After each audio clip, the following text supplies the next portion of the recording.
آیت اللہ علی خامنائی کئی دہائیوں تک ایران کے سب سے طاقتور شخص رہے۔ 36 سال تک ان کا ٹائٹل تھا سپریم لیڈر۔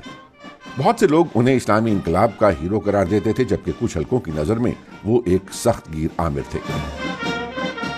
سن 1939 میں ایران کے مذہبی مرکز مشہد میں پیدا ہونے والے خامنائی نے صرف 11 سال کی عمر میں دینی تعلیم پر عبور حاصل کر لیا تھا۔ تب ایران ایک سیکولر ملک تھا جس پر شاہ کی مطلق العنان حکومت تھی۔ اپنی نوجوانی میں خامنائی نے آیت اللہ روح اللہ خمینی کی قیادت میں مذہبی اپوزیشن میں شمولیت اختیار کی۔ خمینی ان کے اساتذہ میں شامل تھے۔ شاہ کی خفیہ پولیس نے خامنائی کو کئی مرتبہ گرفتار بھی کیا۔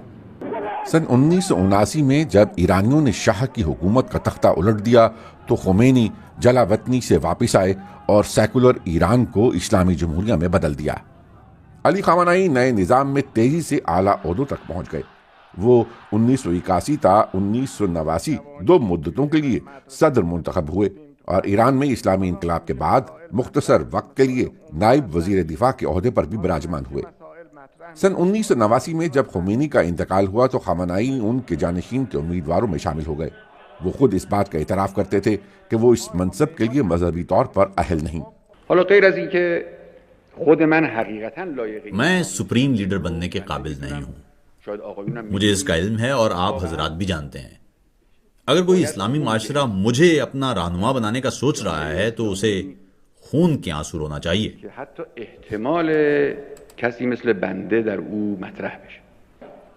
لیکن خامنائی کو سپریم لیڈر منتخب کر لیا گیا۔ اس وقت ان کی عمر 50 برس تھی۔ ایران میں سپریم لیڈر تمام تر اختیارات کا مالک ہوتا ہے۔ وہ ریاست کا سربراہ اور پاسداران انقلاب سمیت سبھی مسلح افواج کا کمانڈر بھی ہوتا ہے۔ آنے والی دہائیوں میں خامنائی نے ایران کی سیاست اور مذہب دونوں پر مکمل اختیار قائم رکھا۔